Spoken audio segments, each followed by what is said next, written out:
సిద్ధ్యర్థం అది సంపాదించడం కోసం కాశీలో బతకాలి, అది పొందే వరకు కాశీలో తినాలి. అందుకు జ్ఞాన వైరాగ్య సిద్ధ్యర్థం. అది కాశీ వస్తే గాని విజ్ఞాన దీపం విస్తరిల్లదు.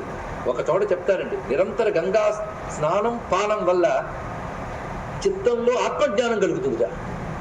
తత్వజ్ఞానం ఇవ్వగలిగే శక్తి గంగ జలానికి ఉంది, ఇంకేనిటికి లేదు. అది గంగా తీరవాసం, కాశీ క్షేత్రవాసం. ఈ రెండు విజ్ఞాన దీపాన్ని విస్తరిల్ల చేస్తాయి. విజ్ఞాన దీపం వస్తే గాని మోక్షం రాదు. కాశీలో పూజ చేస్తూ తిరుగుతున్న వాడికి ఆయువు తీరిపోయాడు అనుకోండి, విజ్ఞానం లేనిది మోక్షం లేదుగా. జ్ఞానాదేవ కైవల్యం. శంకర భగవత్పాల్ వారు తీర్మానం చెప్పేశారు, జ్ఞానం లేనిది మోక్షం లేదు. అటువంటి కాశీలో పోతే మోక్షం మీరే చెప్తున్నారుగా. జ్ఞానం అక్కర్లేదే, కాశీలో తిరుగుతూ పూజ పునస్కారం చేసుకుంటూ మనల్ని కాస్త నిగ్రహించుకుంటూ ఉంటే చాలు. కాశీలో మరణిస్తే మోక్షం వచ్చేస్తుంది. అలా ఉన్నంత మాత్రం మరణిస్తావా?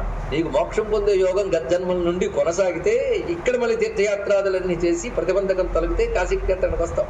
ఇక్కడ నీకు భగవానుడు తన అనుగ్రహంతో ఈ వాసంతోనే నీకు జ్ఞానాన్ని ఉపదేశిస్తాడు.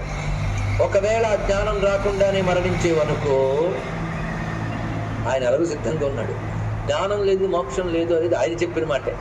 కనుక ఇక్కడ మరణిస్తే మోక్షం ఇచ్చారంటే తన మాట తానే అతిక్రమించినట్టు అవుతాడు కదా. అతిక్రమించట్టు జ్ఞానం ఇచ్చేసి మోక్షం ఇస్తాడు. అది ఎలా ఇస్తాడంటే, శరీరం వాడు త్యజించిన తర్వాత తారక బ్రహ్మ విద్యని దక్షిణ శృతిలో చెప్పి ఉపదేశం చేస్తాడు. బయట గురువు ఉపదేశిస్తే అది పొంది నువ్వు శ్రవణం తర్వాత మనన నిధిధ్యాసనలు చేస్తే నీకు ముక్తి వస్తాం.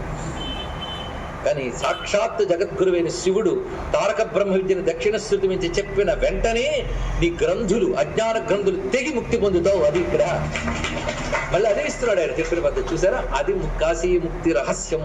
ఇవాళ మనం చెప్పుకున్నాం స్వామానుగ్రహం ఇక్కడ. అందుకు తారక బ్రహ్మోపదేశం అంటే ఇది. ఇక్కడ బ్రహ్మవ్యాచష్టే అనే మాటకి ఇది అర్థం. ఇది ఉపనిషత్తులో వాక్యం ఇప్పుడు చదివింది. బ్రహ్మవ్యాచష్టే అనే మాటకి ఇది అర్థం. ఇది ఉపనిషత్తులో వాక్యం ఇప్పుడు చదివింది.